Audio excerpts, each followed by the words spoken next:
Salam sejahtera, selamat pagi. Anda sedang menonton Awani Pagi bersama saya Naila Huda dan Hafizi Rosli dalam segmen Realiti Rakyat, satu tumpuan khas yang mengangkat suara rakyat dan realiti kehidupan mereka akibat COVID-19. Untuk rakyat, anda boleh menghubungi Astro Awani dan untuk kepimpinan, Astro Awani akan memberi peluang kepada setiap wakil rakyat yang anda lantik untuk menyuarakan realiti di kawasan anda. Dan ekonomi juga adalah penting. Oleh itu, dari sekecil-kecil usahawan mikro sehinggalah perniagaan gedung besar, ini platform untuk anda suarakan isu dan inovasi yang diperlukan. Kerana setiap masalah, segala kegusaran akan kami bawakan di Astro Awani. Segmen Realiti Rakyat hari ini di Awani Pagi bermula sekarang.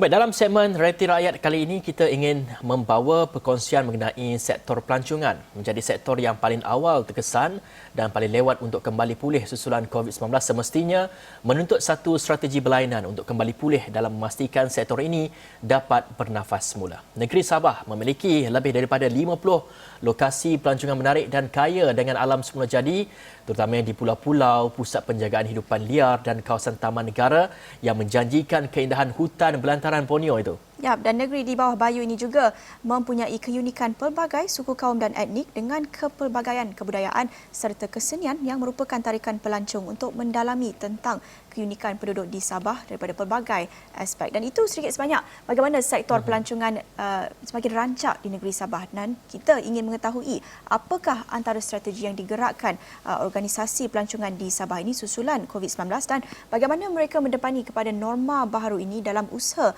untuk meningkatkan keyakinan pelancong domestik pada ketika ini. Jadi kita bersama dengan Pengurus Besar Lembaga Pelancongan Sabah STB, Puan Noredah Othman yang sudah bersedia di talian Skype bersama kami. Selamat pagi Puan Noredah. Selamat pagi.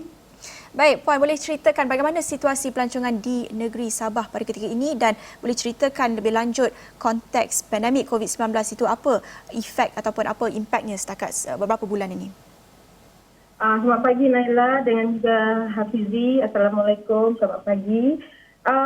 Seperti yang kita telah maklum ya, situasi sekarang ni agak rumit dan juga agak perit lah bagi industri pelancongan, terutamanya industri pelancongan di negeri Sabah. Kerana beberapa tahun sebelum COVID-19 melanda negara dan juga global, industri pelancongan sangat rancak di negeri Sabah, negeri di bawah Bayu ni. Maka itu setelah dilanda dan juga bersama mengalami situasi pandemik sekarang ni ya, industri pelancongan telah pun mendapat impak yang negatif, terlalu negatif. Tapi sejak RMCO ini ataupun PKPP ya, situasi pelancongan ataupun industri telah mula untuk bergerak dan alhamdulillah kalau kami lihat setakat ini setiap weekend ataupun hujung minggu hotel-hotel mula mendapat ataupun dikunjungi oleh pelancong-pelancong domestik ya, terutamanya yang dari luar daerah. Kami juga berharap bahawa pelancong domestik yang datang daripada Semenanjung atau maupun dari negeri Sarawak ataupun Labuan akan berkunjung ke negeri Sabah. Ini kami rasa amatlah penting untuk merancangkan lagi di industri pelancongan domestik ini.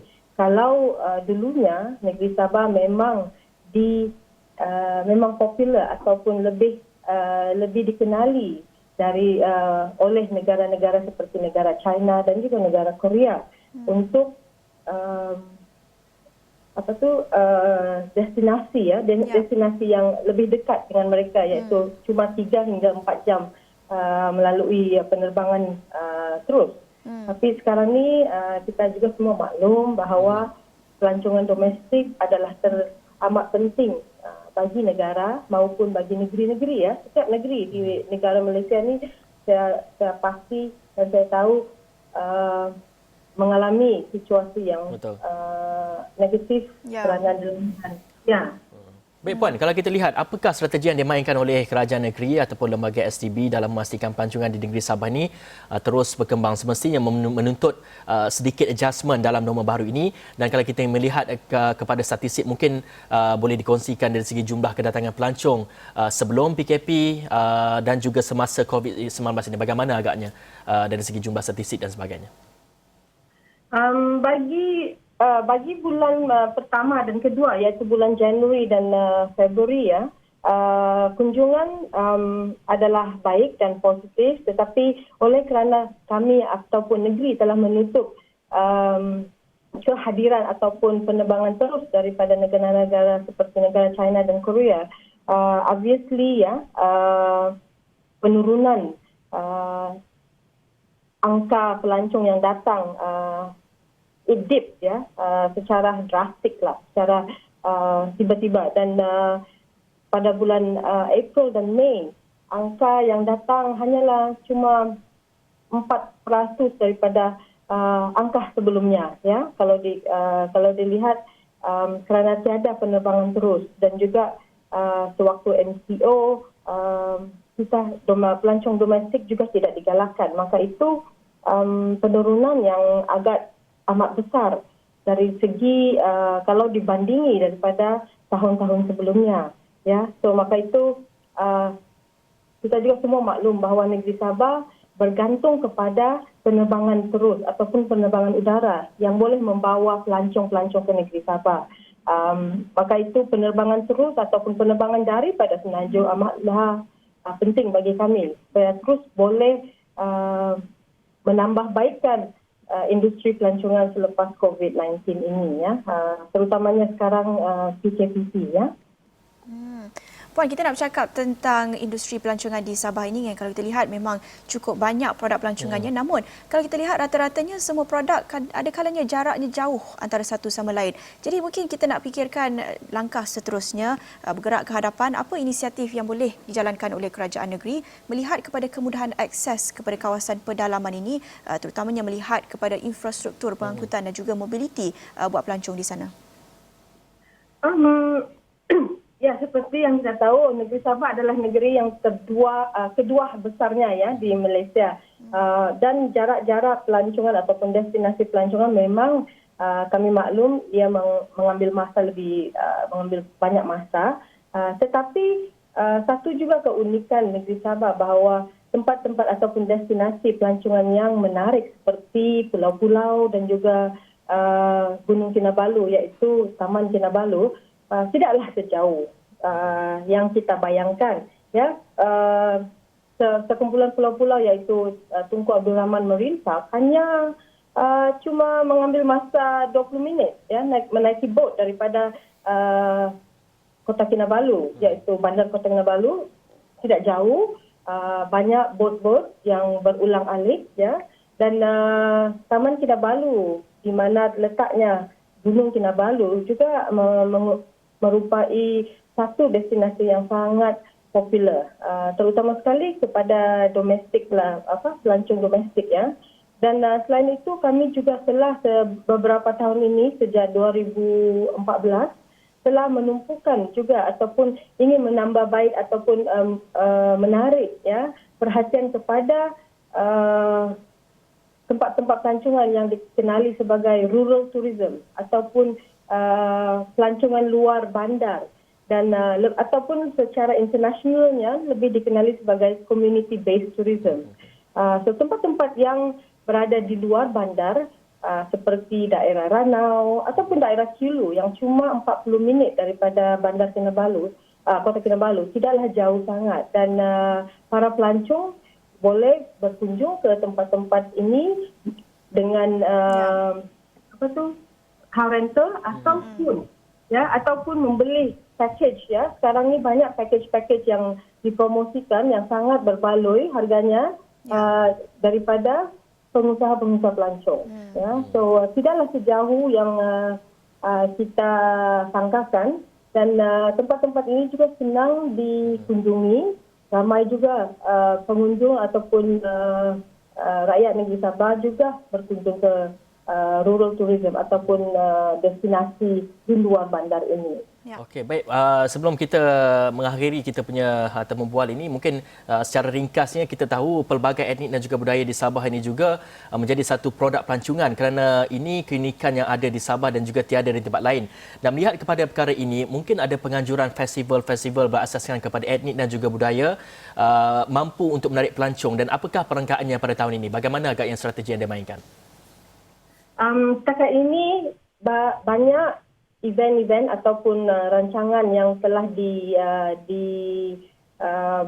ditunda ya, seperti Sabah Fest maupun Pesta Keamatan yang selalunya dianjurkan setiap tahun pada bulan Mei.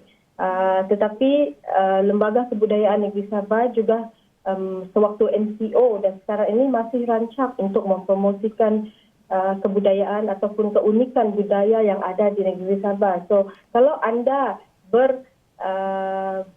berminat ya untuk mengetahui lebih banyak lagi mengenai budaya negeri Sabah, anda juga boleh melayari ya website ataupun mungkin Facebook ya, Sabah Museum dan juga Lembaga Kebudayaan Negeri Sabah, kerana mereka adalah salah satu agensi di bawah Kementerian Pelancongan.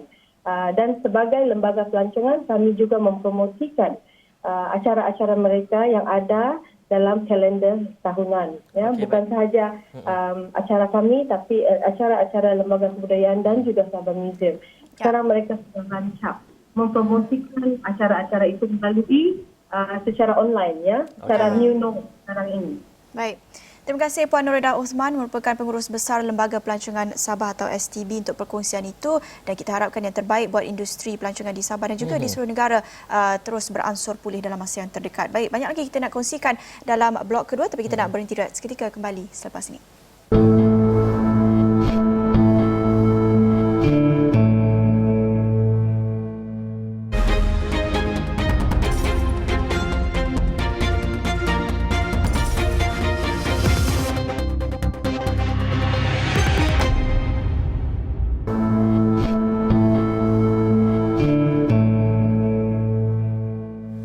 Baik, tadi kita bawakan perbincangan mengenai sektor pelancongan terutamanya di negeri Sabah, dan kalau kita lihat hashtag cuti-cuti Malaysia telah kita dengar dan tahu, namun kita ingin tahu sejauh mana kepekaan kita semua rakyat Malaysia tentang destinasi pelancongan dalam negara. Dari Perlis sampailah ke Sabah, Malaysia sebenarnya memiliki ratusan destinasi dan juga produk pelancongan yang tidak hanya menggamit minat rakyat tempatan, malah pelancong asing itu sendiri. Ya, dan wakil Astro Awani kami di Sabah berkesempatan melakukan tinjauan di sekitar pulau-pulau yang menjadi kegilaan pelancong asing, dan kita lihat tinjauan ini dijalankan atas penganjuran Sabah Tourist Association dan Maswings dengan kerjasama Tourism Malaysia. Kita saksikan laporan ini.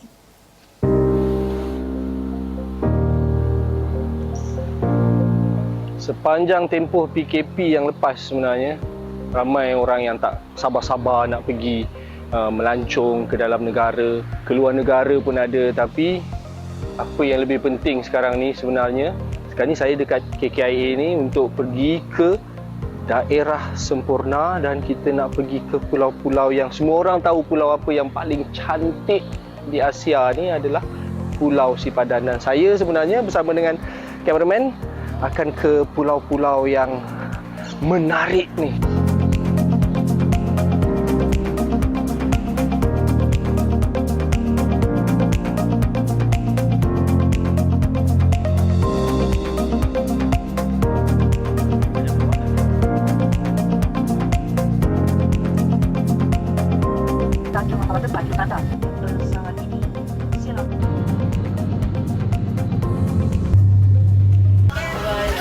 Kita dah sampai ke Tawau, naik Maswing. Goodbye. Goodbye.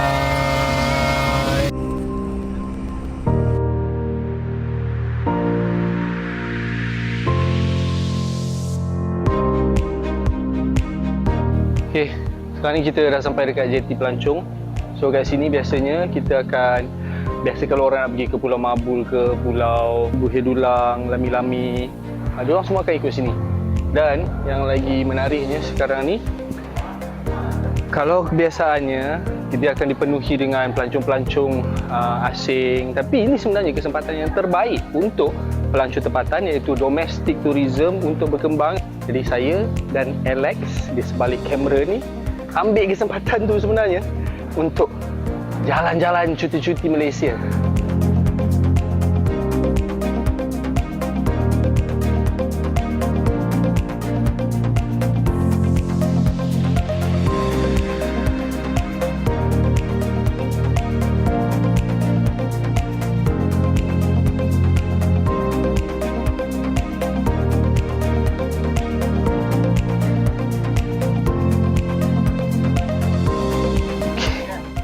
Okey.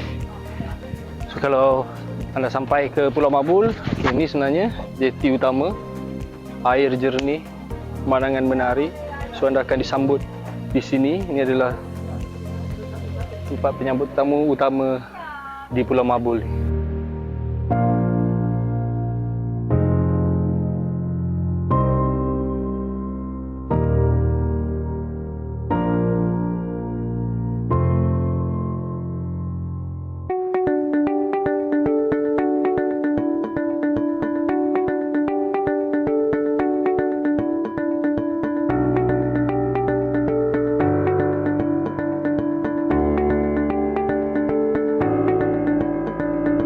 Kami sebelum PKP ni, kami memang Malaysia ni orang kata tak pandang.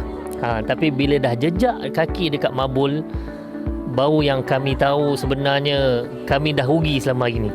Kami sering ke Maldives, kami sering macam-macam lah pulau yang cantik dekat luar. Tapi dekat Mabul ni sama cantik dengan Maldives lah. Bukan nak cerita lebih, tapi sangat cantik. Dia punya air, dia punya coral bagi yang suka diving.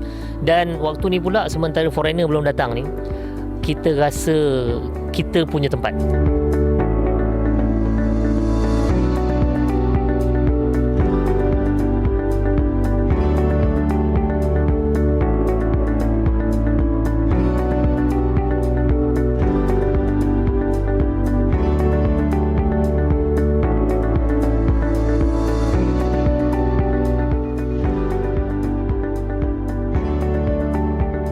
Okey, kita dah sampai di Pulau Buhir Dulang, yang mana Pulau Buhir Dulang ini menjadi tarikan utama oleh pelancong asing yang berkunjung di pulau-pulau di sekitar Semporna ini.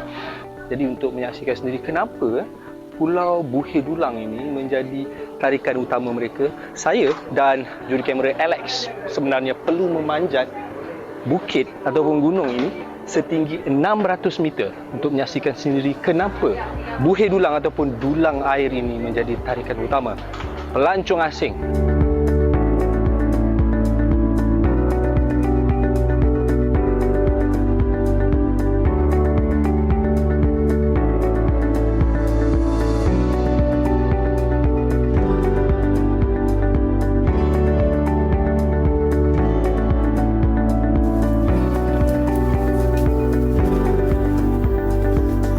So, antara cabaran selain daripada untuk mendaki, sebenarnya ada lagi cabaran bahaya berdepan, kehidupan liar.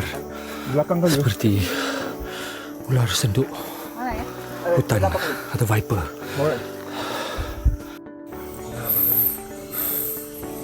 Mana? Itu belakang kayu. Belakang kayu. Kat sini ni.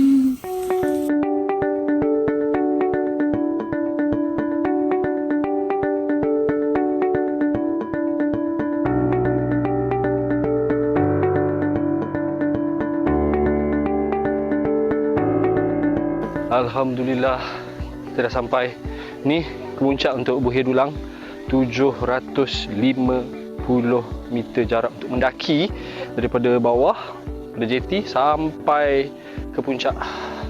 Kita dah melalui pelbagai rintangan untuk menaikinya, dan inilah kenapa pelancong asing memilih untuk menjadikan Buhir Dulang ini sebagai salah satu destinasi utama jika mereka berada di sekitar Semporna.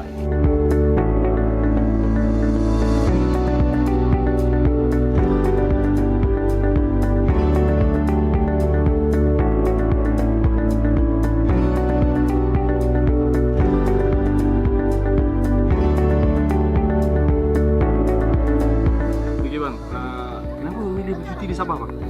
Saya memilih cuti di Sabah sebabkan semasa PKP dulu kita tak pergi mana-mana, betul.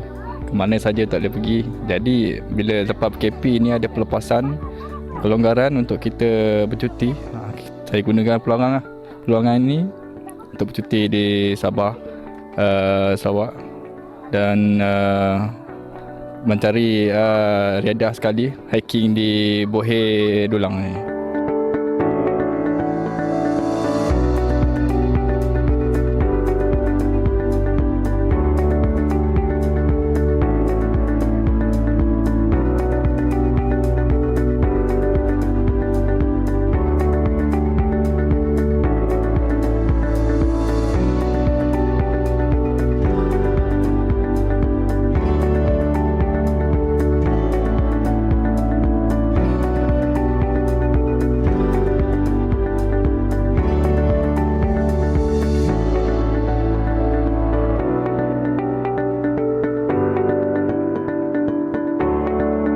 Boleh katakan di keseluruhan pulau-pulau yang berada di Semporna ini berada di bawah pengawasan Angkatan Tentera Bersama. Dan itu sudah pasti memberi satu kelegaan kepada saya sebenarnya yang pertama kali berkunjung di Semporna dan juga menyaksikan pulau-pulau yang berada di sekitar Semporna ini. Saya berasa selamat.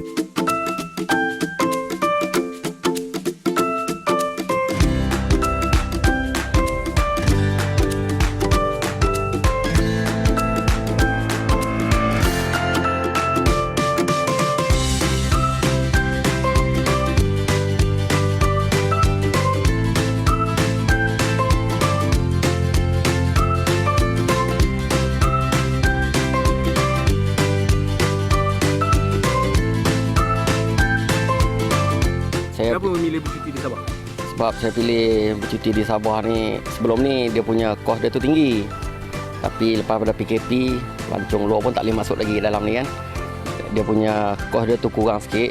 Jadi saya bolehlah bawa family datang bercuti dekat sini. Lagi pula sebelum ni kan kita PKP tak boleh nak keluar rumah semua. Inilah masa dia untuk release tension.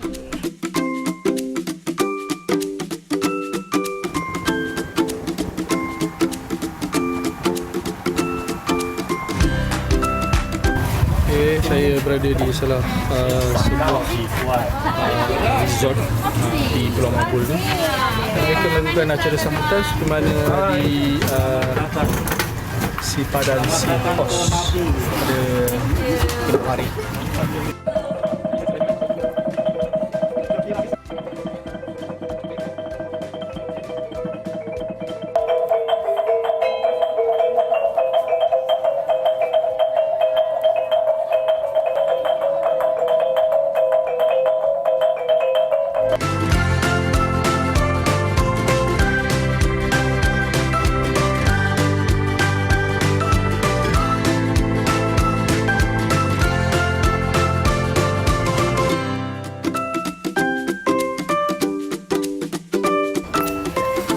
Dan antara aktiviti yang menarik yang dilakukan oleh pelancong dan pengunjung di pulau-pulau di sekitar Semporna adalah untuk menyelam.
Akhirnya.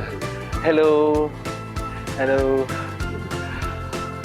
Wow, sampai juga saya di Kapalai Island. Ikut orang boleh panggil Kapalai Island lah. Tapi perkara pertama yang boleh saya katakan adalah sangat-sangat menakjubkan keindahan pulau ini dan kejernihan airnya.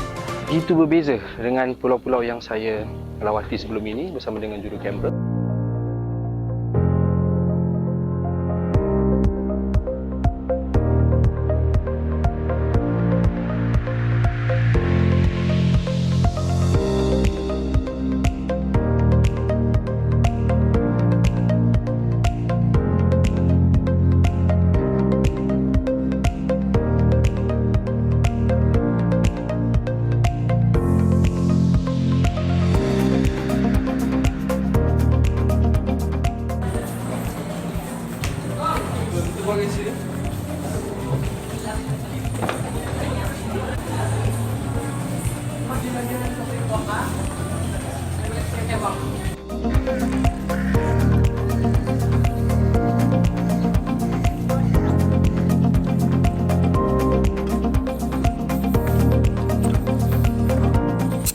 Inilah keindahan Pulau Kapalai Island yang sangat menakjubkan. Airnya biru, tidak begitu dalam, cetek dan tenang, bagaikan sebuah pantun. Tapi pantun saja tidak cukup untuk menggambarkan keindahan Pulau Kapalai.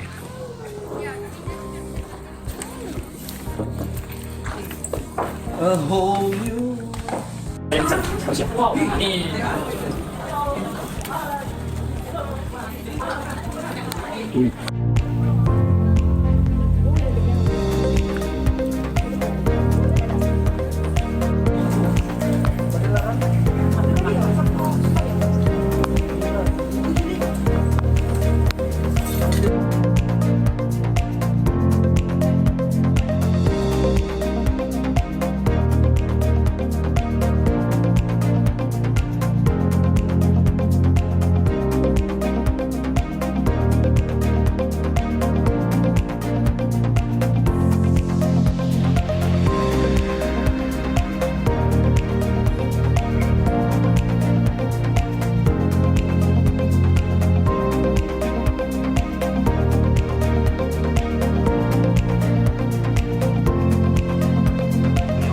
Jadi, kemanakah destinasi pelancongan anda selepas ini?